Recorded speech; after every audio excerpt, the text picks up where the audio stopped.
Good afternoon and welcome back to Real Estate Live, day 2. We've got a great panel for you this afternoon on Ealing's Transforming Suburbs, which is being brought to you by Ealing and London and Catalyst Housing. We're going to encourage as much audience participation as possible in all of our sessions during this week. And to kick that off, we're immediately going to ask for your opinion. So we're about to launch a poll, which should be flagging up on your screens now. And the question that we're asking in every session this week is, what will be the most important factor in kickstarting development and recovering the strength of UK real estate post-COVID-19? So that is now live on your screens, and it'll be live for a few seconds. So if everyone could start filling in their answers, that would be fantastic. Also during this session, we'll be asking for more participation. So the session is going to be chaired by Councillor Peter Mason from Ealing Council, but we would like to invite as many questions and answers as possible to come in from the audience. And you can do that by using the chat feature, the Q&A feature, sorry, which is at the bottom of your screen. So if you click on Q&A and type in your question, Councillor Mason will put that live to the panel. And if you have any other comments to make, then feel free to leave them in the chat, but Q&A in the Q&A feature. So without further ado, I'm going to hand over to Councillor Mason to begin the panel. Enjoy. Good morning, everybody, and welcome to this panel on Ealing's Transforming Suburbs. I'm Councillor Peter Mason. I'm the Cabinet Member for Housing, Planning and Transformation at Ealing. And because we are going to absolutely finish this session within the hour, I'm chairing rather than speaking, which is probably the right idea if we need to finish on time. We've got a great panel today to explore some of the themes around COVID. From Ealing's perspective, we've always been in the business of trying to deliver our big ambition for genuinely affordable homes. That's our 2,500 pledge that we're going to get done by the end of 2022. A lot of that we're doing ourselves, either through our work in our estate regeneration projects, which I'm sure we'll come to talk about with our partner in one of those, Hill, and also with Catalyst, but also working with our development partners, whether you are a registered provider or in the private sector, to deliver that quantum of genuinely affordable homes. But just as COVID has thrown us a curveball in terms of the way that we get to meet with each other, either in face-to-face conferences or here on webinars, so too has COVID thrown us a curveball for the development industry. And those are some of the real issues and themes that we're going to start discussing and exploring. From Ealing's perspective, COVID has been one of the biggest challenges that we've faced as a local authority, having to redeploy and divert much of our energies into ensuring that residents in the borough are cared for and provided for, whether that's in relation to shielding residents who need help with support for food, resilience, or whether that's tackling social isolation. And I think we're going to show you a few bits and pieces in terms of what we've achieved just in a short period of time. And whilst we've been doing all of that activity, we continue to face budgetary pressure, with a lot of local authorities, just like Ealing, continuing to have those issues that are going to constrain us in budget terms. But today's about development and about how we can work together to deliver that pledge of 2,500 genuinely affordable homes and much, much more. And we've got a great panel to have that conversation. So Richard Smith, the Managing Director of New Homes at Catalyst. Richard joined Catalyst in March in 2020. He came across from Taylor Wimpey, Central London, where he was Development Director. And he's now really leading on Catalyst's efforts on projects, not just in Ealing, but across London. And in Ealing, for example, at Friary Park, where we have a regeneration, well, they have a regeneration programme now underway that's just received permission. And Jamie Hunter from Hill. Jamie's qualified in planning and development with 25 years experience of urban regeneration in mixed tenure developments under his belt. And Hill, along with Ealing, have been working on not just our small sites programme, but also the construction and the regeneration of the Copley estate, which I'm sure many of you are familiar with. And finally, Lucy Taylor, the Director of Growth and Sustainability in the London Borough of Ealing. Lucy has been a regeneration and planning professional with Ealing for a considerable period of time, 10 years under her belt at Ealing, and has really been leading the efforts to bring together the private public sector to ensure that we're delivering against all the targets that we're seeking to achieve in Ealing.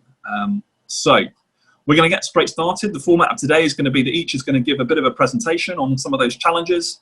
We're going to then perhaps dwell on a couple of questions after all of them have made their contributions, and then we're going to open up to the floor. You will see in your Zoom toolbar that there is a little Q&A next door to the participants. Go in there, ask a question. You can like those questions too. And as those questions start rolling in, we'll start asking them. So please do think about what you might want to raise. And without further ado, we'll get underway. So I believe we are going first with Richard. Over to you. Thank you, Peter, and good afternoon, everyone. I want to spend 3 or 4 minutes talking about Catalyst in London, but particularly in Ealing, as that's relevant, obviously, for today. Catalyst are a significant property owner within Ealing. We own 5,200 properties, evenly spread across the borough. We also have a significant pipeline, as Peter's just mentioned. We have almost 1,000 unit scheme in the pipeline at Rectory Park, which is at North Acton, which received its resolution to grant at the end of last year. We're hoping to sign the Section 106 on that shortly. Significant uplift in additional homes, both affordable and private, from the existing stock. We also have the Havelock estate in Southall, which can provide at least another 1,200 units, potentially more there. And we've recently finished a development at Suburbs Gate in Ealing, which consists of 270 units. We've also delivered a small scheme, but an important one, 26 units at Top Locked in Southall. It's important because they are 3-bedroom family housing, and they are all they're all genuinely affordable, as in they are all at social rent levels with the help of some grant funding. So that's a little bit about what we've got in the borough and what our pipeline is. I wanted to talk a bit more about the pipeline. All of our contractors effectively stopped work, not due to our instruction, but of their own volition at the end of March. And I'm happy to say they are all now back at work, but adhering to social distancing and their own guidance on that. We anticipate them to be at 70% efficiency on average for the foreseeable future while social distancing remains in place. Hopefully that percentage will increase as time goes on, but at the moment we are obviously experiencing continuing delay. They haven't gone from 0 to 100%, of course. In terms of our existing assets, we were available for emergency call outs only and gas certification.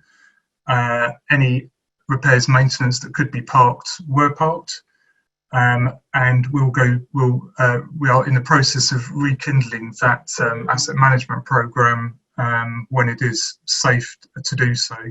I would add that we were only going to customers' properties with the suitable PPE and only with customers' consent. I think that's an important point.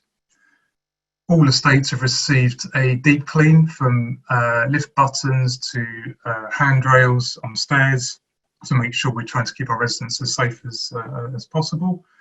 And we also offered empty properties at St Bernard's Gate to NHS staff working at Ealing Hospital. Unfortunately, in the process, we've had to close over 100 community programmes that have been shut down. These will be opening as soon as we're able to and it's safe to do so. Unfortunately, a big loss was the Southall Day Centre, which is an institution, I understand, in Southall, has been running since 1978 and caters for elderly and South Asian populations, and is sorely missed. So that's one we want to earmark to get up and running as soon as possible.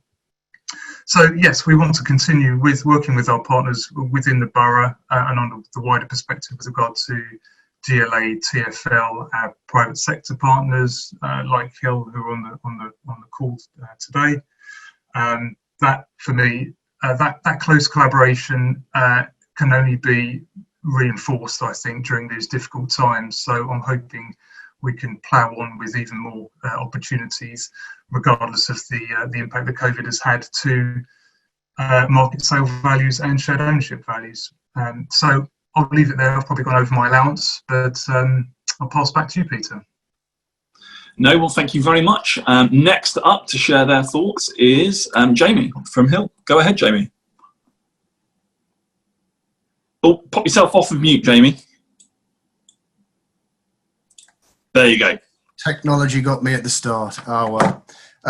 Good afternoon, everyone, assuming there are people out there. I have no idea because I can't see anything other than 4 faces, one of which is my own.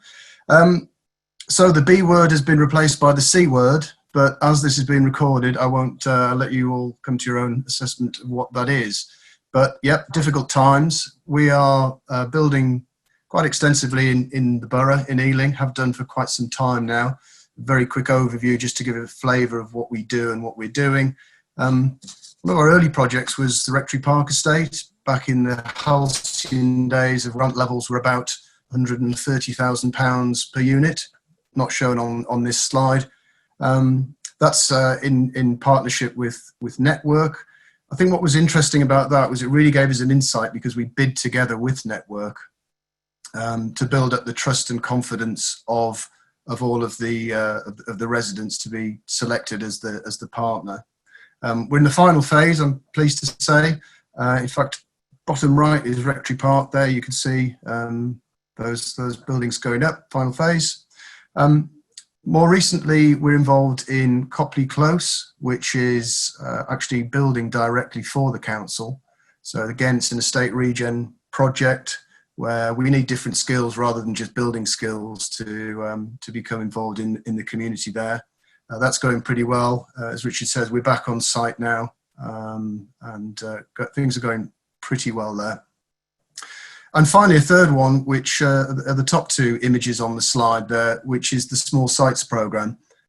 Some of the sites are very small. Some of them are literally 1s and 2s. As you can see, the top right is on Murray Road. There are a couple of private sale homes that Hill sold.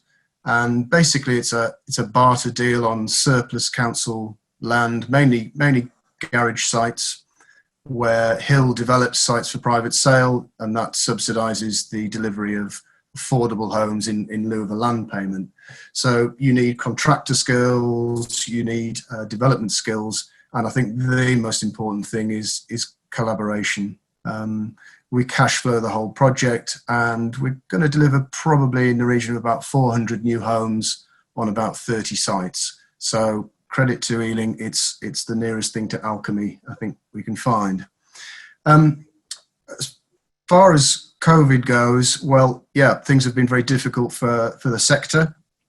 We are back on site now. We took the decision to stop works, and that's purely for safety reasons. But I think also importantly, we should say on some of our estate regen projects, it's about the community as well.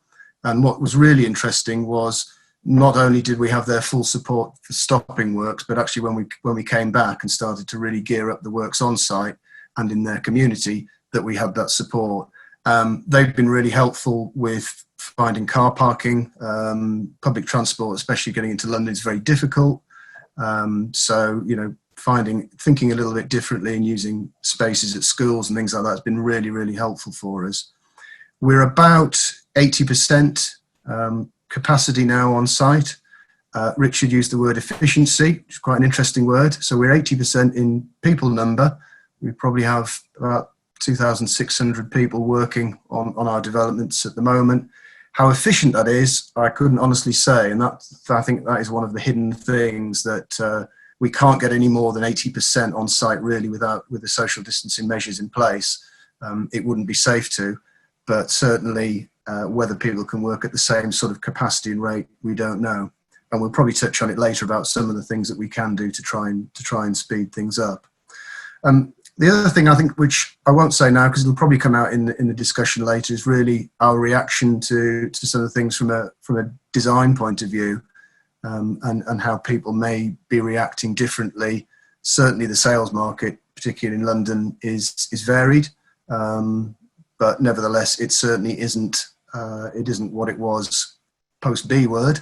So it's too early to say really where we're going to be. The important thing, though, is that after a crash course in virtual visits to site and in particular to sales suites, we're now open on site on every development that we have.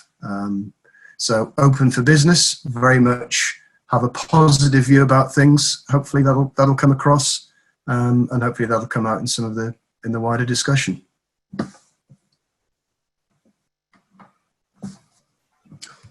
Thank you very much. And now over to Lucy.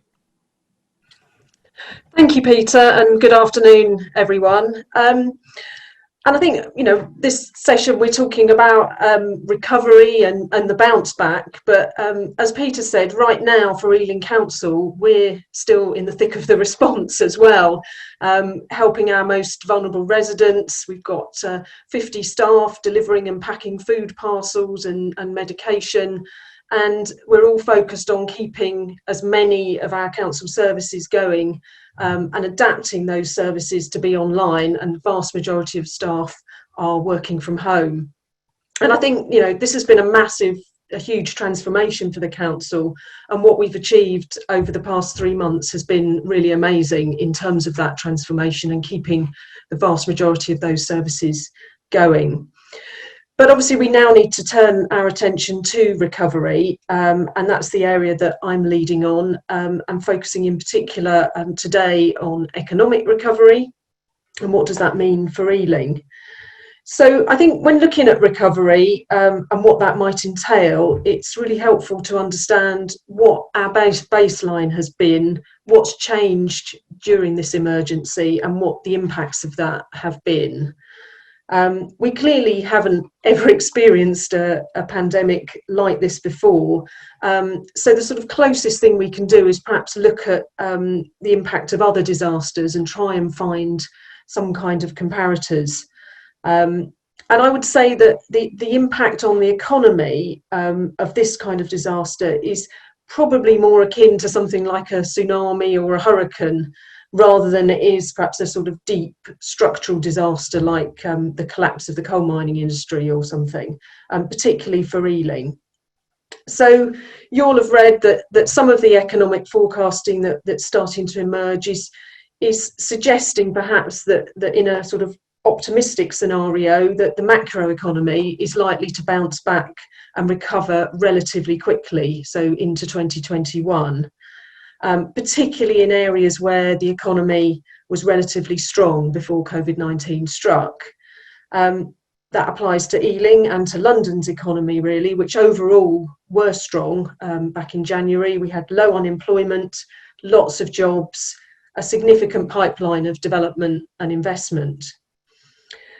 And as I say, sort of our economy's been thriving, and an optimistic outlook would suggest that we can get back to that. But I think what we really need to be concerned about right now and at the moment is the impact on particular sectors in our local economy, and particularly businesses and certain communities who've been affected particularly hard by this. We've commissioned some economic impact work for Ealing and the West London economy, and I've got some first sort of findings of that I've started to be able to look at. And what it's showing is that the impact from COVID-19 has been particularly significant on certain sectors, the transport sector in particular, the hospitality sector and manufacturing, and all of those are important sectors for Ealing and West London's economy. No surprise there in relation to the transport sector with the dominance of Heathrow on our economy. The work also shows that the size of business is going to affect resilience. West London has more micro businesses, that's those with less than 10 employees, than the rest of London does.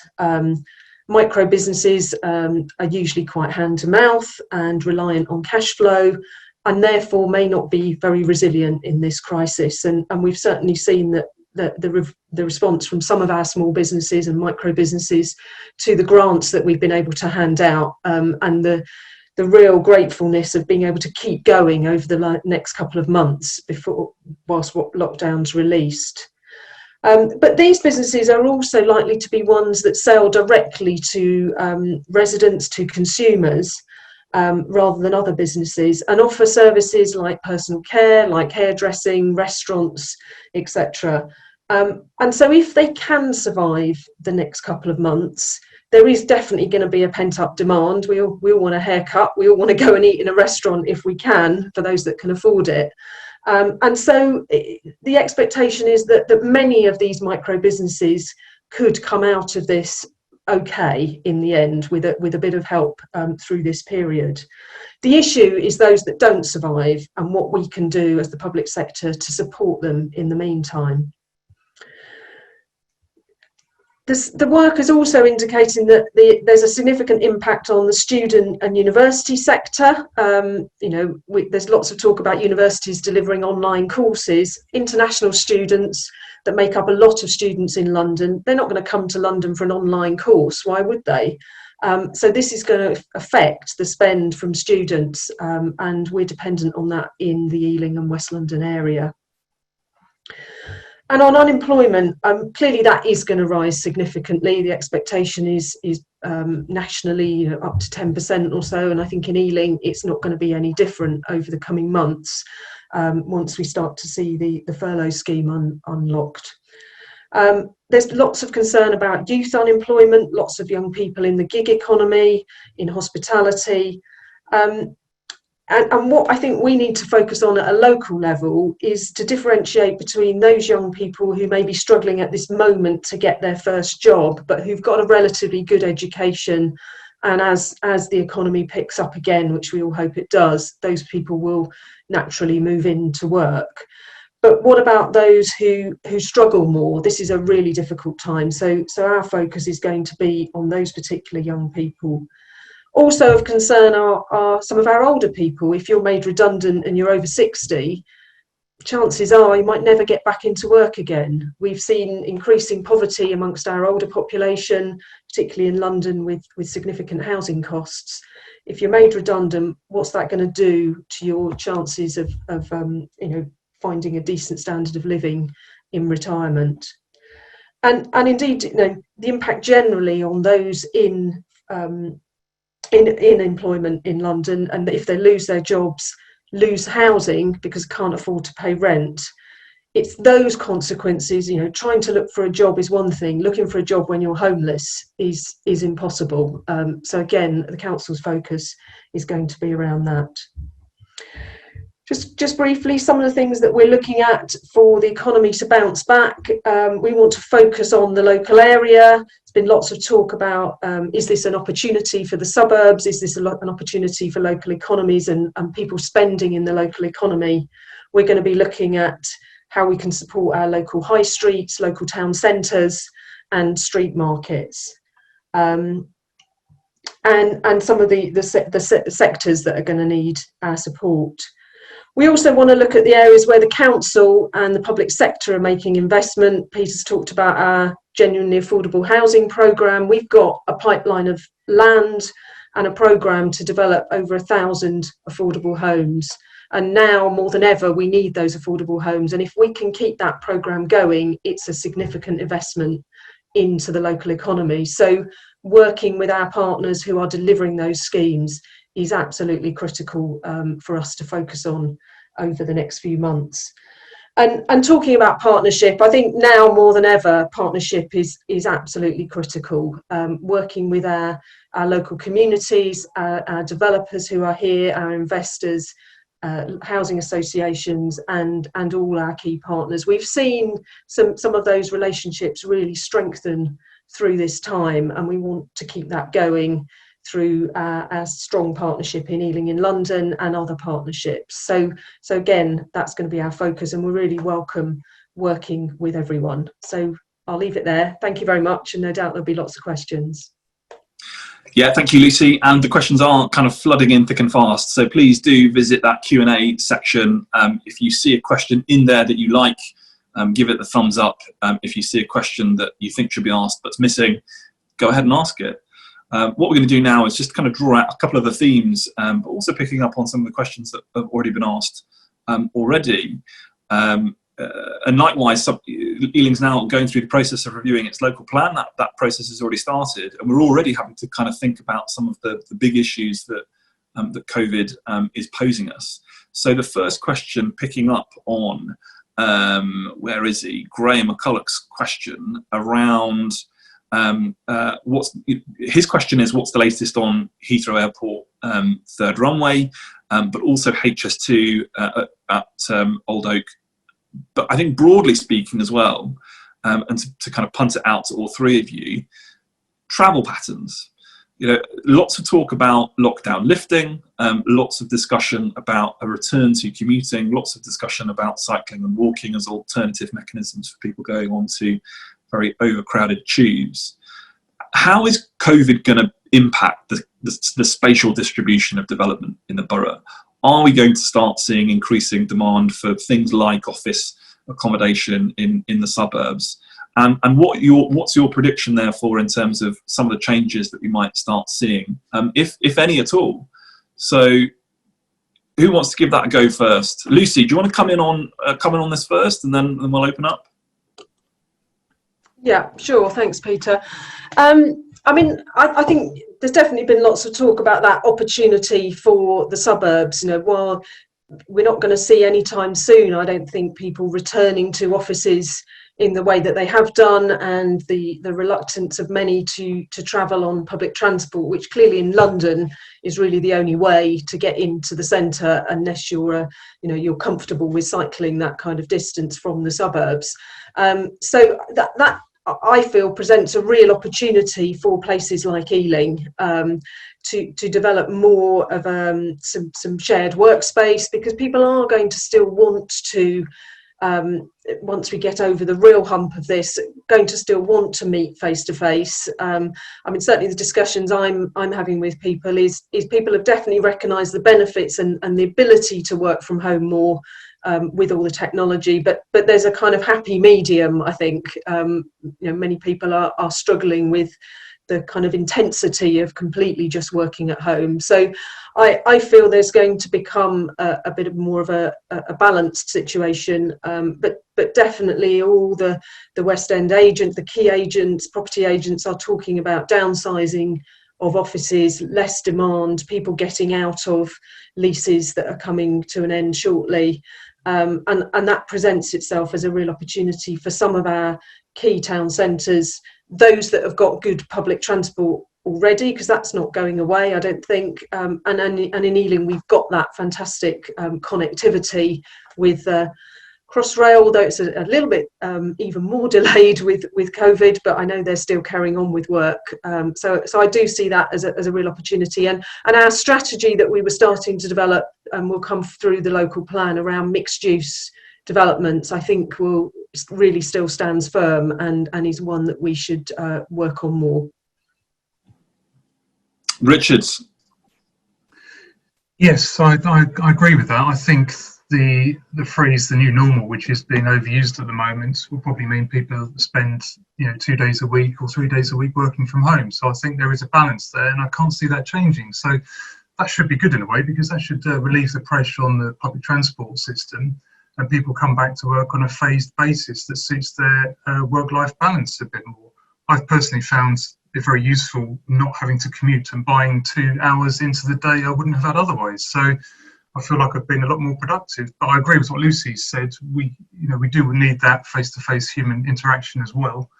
I think we are looking at residents. Well, we've called them residents' lounges, but they double up as workspace effectively. So within the same building, you're not working in your apartment. You're actually working in a shared space with Wi-Fi available that feels a bit more office-based than your apartment.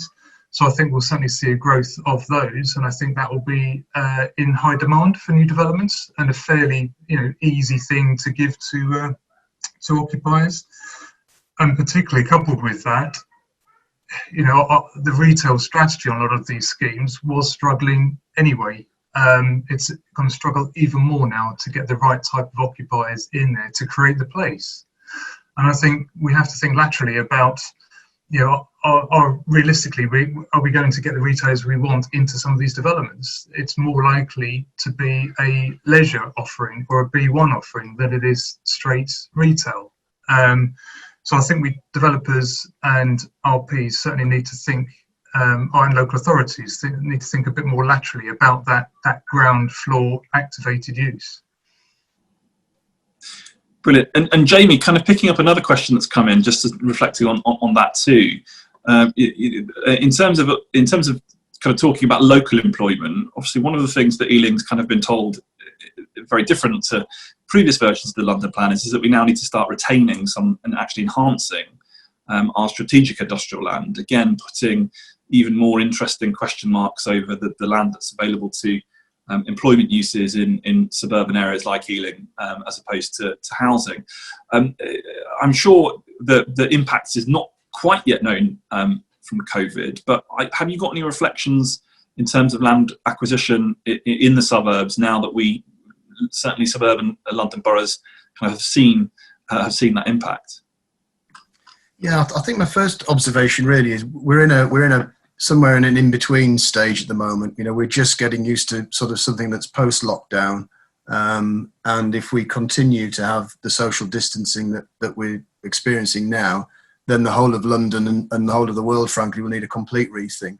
So I think there's a bit of a sort of knee-jerk reaction to what we've been used to for the last couple of months, and actually we're in an in-between stage. It's interesting, you know, from our point of view, we've been working on building sites for the last number of weeks, sort of months, and we kept sort of ticking things over. We've just started thinking about opening our offices, and that's a very different feel. I actually went into the office yesterday and, like Richard, wasted an awful lot of time sat in the car thinking how boring this was. But anyway, I think people are going to think about working close to home. I think one thing that working from home has taught us that it can be done. People have been extremely adaptable. I probably speak for the whole country about saying there are far too many meetings on Teams and Zooms and things and back to back. So if we could sort of limit those, that would be a great impact. But it is quite difficult to design in working space within certain size properties. It's dead easy on our larger homes. We do that anyway, where we have a little bit of leftover space. We can turn it into some sort of workspace, and that works fine. I think people will like and get used to actually leaving home and going somewhere to work, but it might not be central London, or it might not be too far from home. So I think some of the things that we should be thinking about are those shared workspaces, and agree with the points made. It could be quite difficult. Some of these mixed uses that we look to try and develop, that might be something very different in the future. And then I think picking up, you know, the most popular question that's been asked is, you know, I think Jamie and both Richard spoke to, and, you know, I certainly feel it's 9 weeks in, actually 10 weeks in. We stopped a week early, a week before lockdown was announced, but I've pretty much woken up every day and have gone through the same routine of emptying my dishwasher and sitting down at exactly the same location, looking at exactly the same screens, in a 47 square metre flat that, yes, meets the London standard plan, but certainly I think claustrophobia is a diagnosis a lot of us are going to have. Richard, I think when I think in my mind about space standards, I also think about, for example, Friary Park and the space standards there that perhaps aren't as good as the ones in the London plan, but perhaps even the London plan might not be right. So how do we think our actual home spaces are going to work? Yes, there might be challenges around space for studies and space for breakout, but will we need to revisit space standards both within homes, but also the amenity, the green spaces that are attached to them too? Richard, do you want to go first? Yes. Yeah, sorry, I was just unmuting. Yes, I think there's always room for developing apartments and houses beyond the minimum GLA standards. I think it's 50 for a one-bedroom flat, so I don't know what quite happened to your 47 there, but maybe that's before the adoption. It's a cost-value exercise, really. I think there's certainly a process to go through to understand the needs of occupiers, and I'm actually unclear whether or not the emerging London plan really tackles some of those space standards. and revises them compared to what they were previously. I don't know, maybe Jamie knows more about that than I do. So I think there's definitely the opportunity there. And catalysts would feed off the back of that, of course, and create what's right for our occupiers and buyers.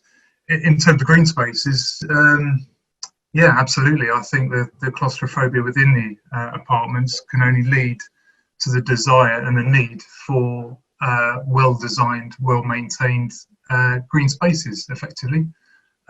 You've got quite a good one behind you there, Peter. So you're getting plenty of oxygen in the flat, no doubt.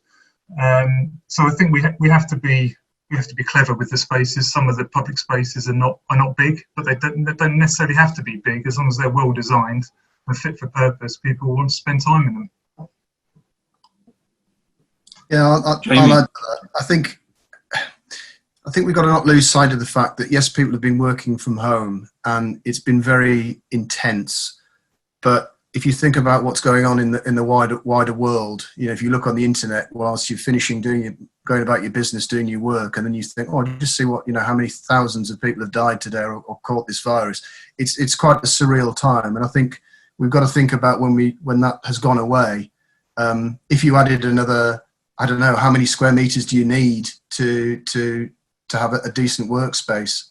I've moved rooms. I was in an absolutely tiny space under the stairs. Everyone thought I was sat on the toilet. It was so small. They said, "Where are you? You know, what room are you in? We can't work it out."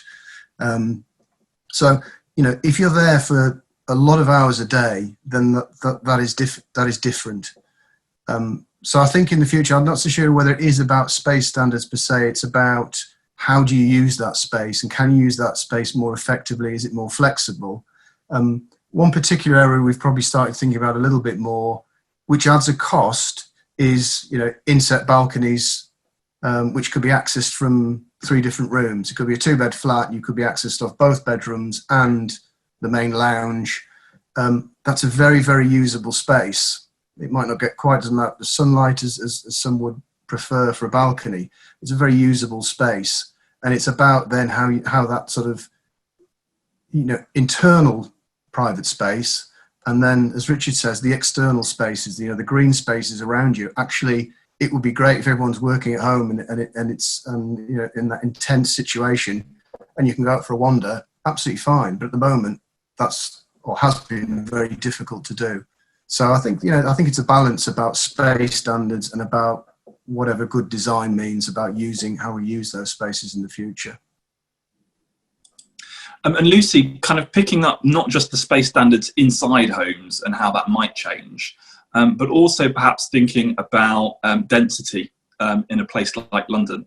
Obviously, density is the one thing that is really changing. Some of the parts of our borough, some of that plan-led, some of that developer-led. And so perhaps, you know, are we anticipating, bearing in mind the housing targets that we're set by the National Housing Delivery Test, also in the London Plan, do we think that there's going to be a broader conversation now about density, or are we likely to see what we've seen continue? I think it's a difficult one, and I think overall, and I know one of the other questions was about what do we expect to happen with our population over the next few years, and is it going to go up, down, or stay the same as well? And I think that's clearly something we're going to have to sort of keep monitoring, because ultimately, you know, housing, we're building housing to respond to the needs in our borough and in London, and to respond to the demand. So we need to monitor what happens with population very, very closely. I would say overall, I would still anticipate our population levels certainly to remain the same, if not to increase. Partly because of what I said in my opening statements about, you know, even with a cautiously optimistic approach, that we expect the economy to recover in the medium term. So I think we are still planning for more people, and we do need to plan in a more sustainable way, and that isn't going away. And if anything, we need to accelerate that sustainable planning and that sustainable development. And living at higher density in a place like London is part of that. But I think it comes back to what both Richard and Jamie have focused on as well, is around really learning lessons from what we've built in the past, learning lessons of how people might want to given what we've experienced, might want to change the way they live a bit, and really building that into designs moving forward. So focusing on high quality design, high quality flexible space standards, and really, really good, usable and accessible green space. Ealing is a fortunate borough that has a lot of green space, but I would say not all of it is accessible, not all of it is even open to the public, and not all of it is of good quality and usable. So how we, that's one of the things we might want to focus on, is how we bring more of that to support what I think is going to be a continued direction of building and planning at relatively high density. Richard, Jamie, any reflections on that issue of density too? One of the constant conversations that we're having kind of in London is the kind of the extent to which London really subsumes our kind of collective effort and energies to take in infrastructure. And obviously, before COVID, we were all talking about the consequences of Brexit and the last election, and actually development that might start happening outside of London. You can go around parts of Ealing, maybe it has a younger demographic, that even when the streets are quiet for COVID, seem to be that just a little bit more empty. Do we think that we're going to see some major population changes, or is Lucy's prediction around housing growth in a city like London pretty much central to your business plans? Wow, what a question. Population growth and Hill's business plan. It's not that much detail. I certainly think the suburbs have always been an appealing place. I think for lots of reasons. Families. So, one of the attractions for Ealing is, in fact, the green spaces, the employment, the education, all those things that would look why people would move around. But that said, certainly in the current time, and I think we have got to think of the current time as being very, very different.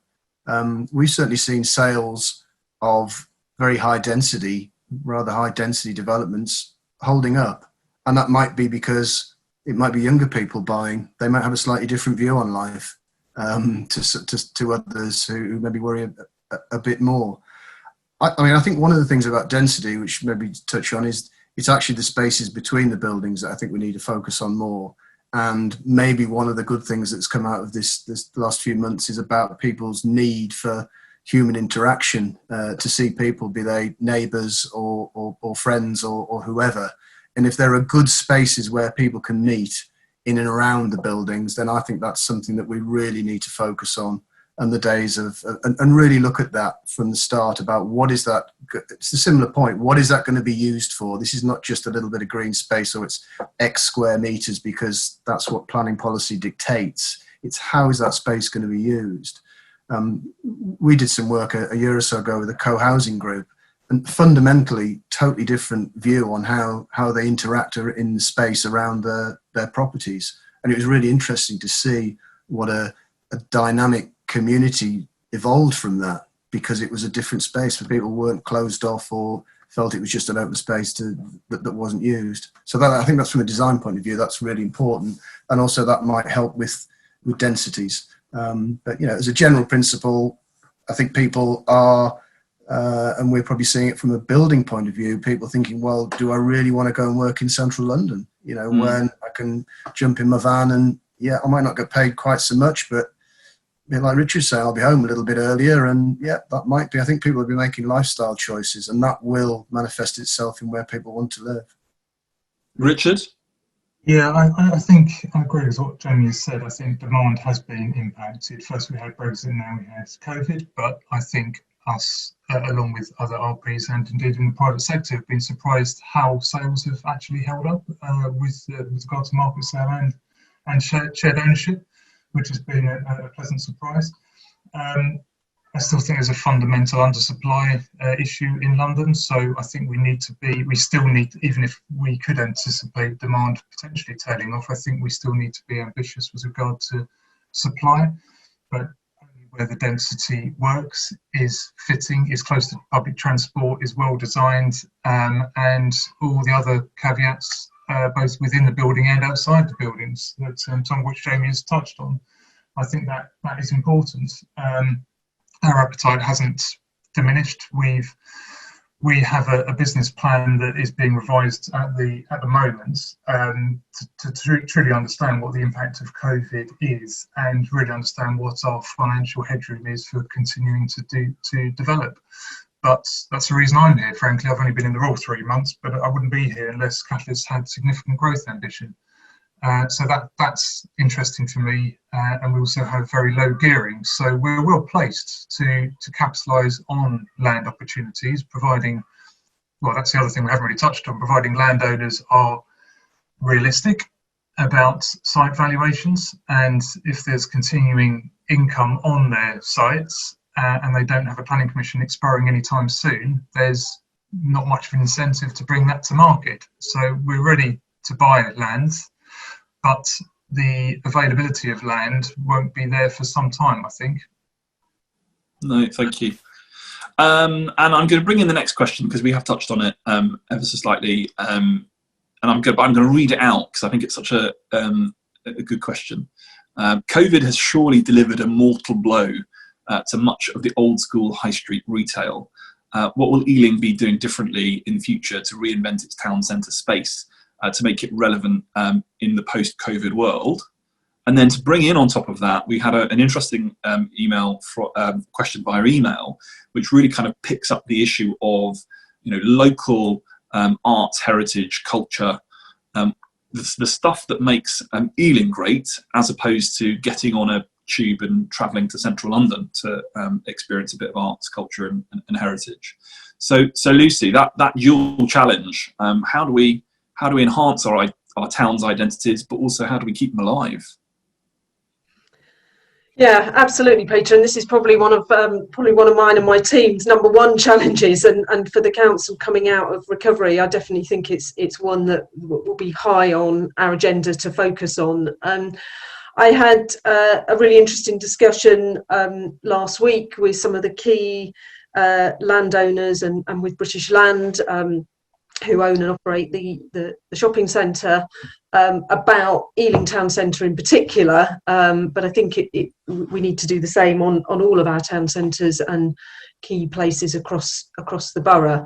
I think even before COVID-19, we were already, as the question says, thinking about how do we reinvent our town centres and what does that look like in terms of being much more flexible from a planning point of view and from a licensing point of view, and really encouraging a whole variety of different uses and activities to take place in our town centres, and how we might encourage more kind of pop-up and spontaneous things almost to happen, and how what's the council's role in that, in enabling that to happen. But I absolutely think that post-COVID we clearly need to look at that. I think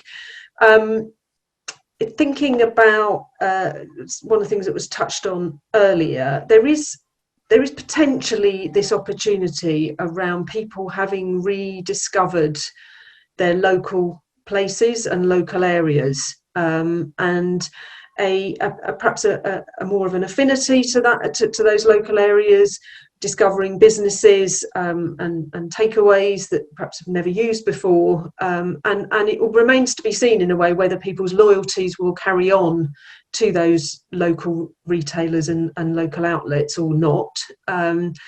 I hope they do, but I definitely think there's a real opportunity to enable and work with local businesses through some very practical stuff around local delivery schemes in the short term, and how we safely encourage people back to our town centres. But definitely thinking about culture as a key component in revitalising our town centres. I think, as somebody's already touched on, we're all humans. One of the things we've really missed in this crisis is meeting our friends, meeting our family, meeting as communities and seeing people and interacting with people. So there's a role that our town centres can play in that and enabling that, and that requires us to relook at space both internally and externally to enable people to meet in the short term in a safe way, and to interact, and in the longer term to use those areas more. So I definitely think there's a whole piece of working with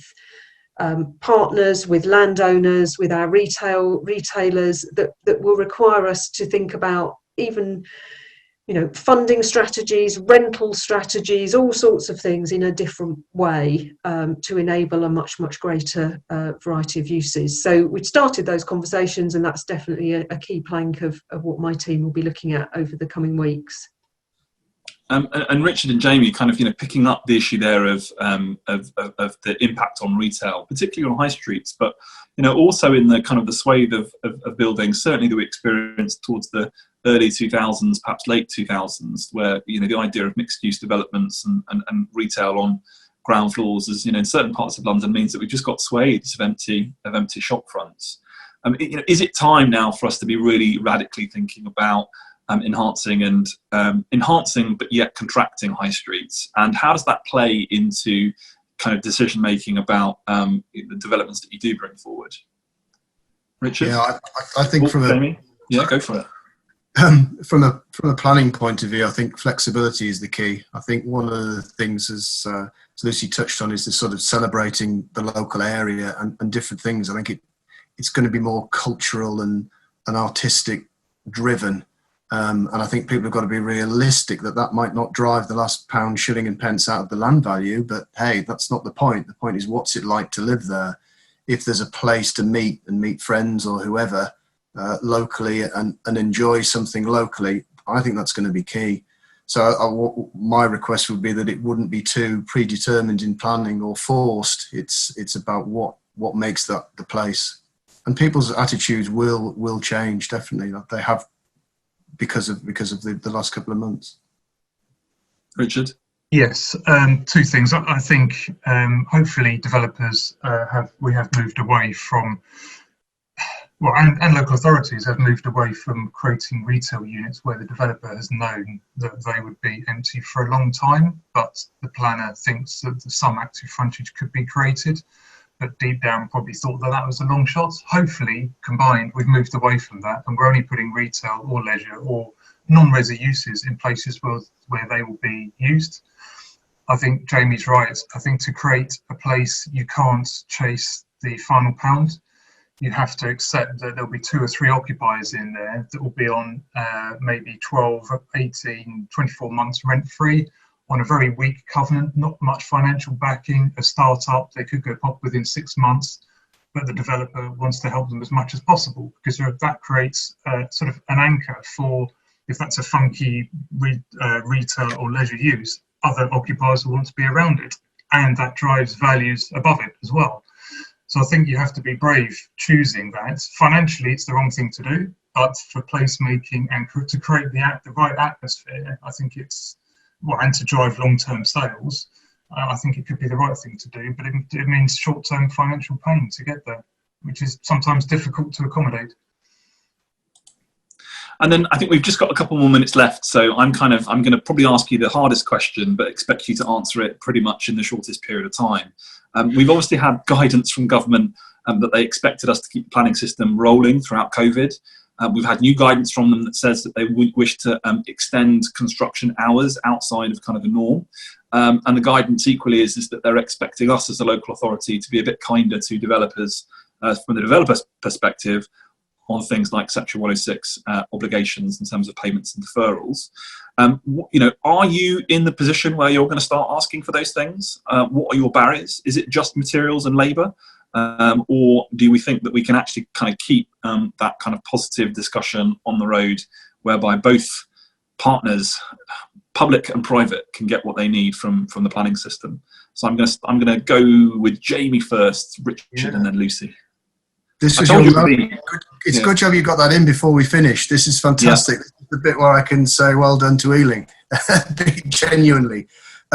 We have spoken a lot about extended working hours, flexible working hours, and I have to say Ealing Council, compared to a lot of other boroughs, has been extremely supportive. Another thing I'd say in a positive point of view is about it's not just about virtual planning committees here. That's great, that keeps things going, but it's the detail. We want to push on at pace. As I say, we're quite positive about the future. One of the things I think we're quite adept as is about speed and taking that confidence. we need to do stuff in order to get on and develop. And it might not be huge about non-material amendments, but to get those sort of things passed and through and sorted and move on is really, really impressive in Ealing and great for us. Richard, 30 seconds. Blimey. Okay, yeah, no, there was a skill shortage in industry before this happened. A lot of Eastern European workers will not return, so there's a fundamental industry-wide issue there. That is a problem, even with extended working hours. Who is there to fulfil those is a problem. I think the NMA points, local authorities need to be very pragmatic, I think, with regard to NMAs and Section 73s, and maybe we can agree an NMA where otherwise the local authority thinks it should be a Section 73. And these are not necessarily optimisation, these are just to get the buildings built and conforming to regs, effectively. So there's no real upside for the developer other than getting a building that can be built. And Section 106 is, just to touch on that quickly, we would encourage our partners and local authorities to be willing to have the dialogue. We're not saying they should agree to anything, but at least try to understand the viability position on these, and maybe some flexibility in Section 106s and other areas. And Lucy, your response? Well, beginning of this crisis, one of my absolutely key objectives, and the councillors have supported it, is to keep our planning department going, all 50 plus staff working at home, still dealing with planning applications. And I think what this has shown us is the importance of keeping that planning system going, so because it's going to be a really key part of recovery coming out of it, so we can keep the investment of people like Catalyst and Hill going. I think that's absolutely critical. We can keep our affordable housing programme going, and the investment that we've got from the public and private sector moving, because that's what's going to keep the economy going. So I think it's absolutely critical. I think just another thing to say is we've really adapted through this. We've been really clear and pushed our developers hard around increased consultation and engagement with communities and residents during this time, and that's definitely something I would like to see keep going, because I think it's broadened who's engaging. Even over the last few weeks, we've held 4 or 5 of these discussions on Zoom and MS Teams, and the number of people and the variety of people, the range of people that have attended them has been much more than we would get if we held a discussion in a physical room in the town hall. Yeah. So I definitely think this is a way to keep going and engaging with people. So that's been a great learning point for us in the planning department, and obviously welcome people's feedback on that, but would really like to keep that going. So yeah, brilliant. And fantastic. And, and that's probably a great note to end on, not least acknowledging that, as I said at the beginning of this session, quite often these are conversations in which planning authorities, politicians and those in the private sector are able to have together with each other in face-to-face conversations. But actually, now that we've moved digitally, we're joined today by a significant number of residents and people who are concerned about issues of development and growth in Ealing. And that's to be welcomed, because the more opportunities and chances that we've got to have these conversations together are really important. That's certainly the commitment that Ealing's made. There are going to be difficult choices along the way, not least the ones that are served up by the planning system, by Brexit, by COVID. These are difficult conversations that we're going to need to keep having. But the more we have them, and the more that they're transparent, and the more that people know precisely where each of us is coming from, is really important to us at Ealing. So I'm going to say incredibly big thanks to Real Estate Live for providing us the platform, but to Richard from Catalyst, to Jamie from Hill, and to Lucy for their contributions today, and also your contributions from those who've offered up questions. We couldn't answer each and every one of them, but this will not be the end of the conversation. It will continue. So thank you very much, and back over to the team at Real Estate Live. Thanks, Peter. Again, echoing Peter's thanks all for joining, and thank you to Catalyst and Ealing and London for bringing this panel together. There's been some fascinating discussions and really interesting points articulated, and it's really interesting to see how they're actually developing. Even in the first 2 days of this week-long event, there's actually been some development of the points that are being discussed. So if you're interested in seeing how it develops further, we have lots more sessions going on this week. There's another Outer London Borough being represented this afternoon with a session on what will a carbon zero Croydon look like. at 4. And we'll, but later in the week, if West London's what you're interested in, we have a panel tomorrow about West London and a further panel with West London Business on Thursday. So check realestatelive.co.uk for more details, and thank you all for joining. Hope to see you on another session soon.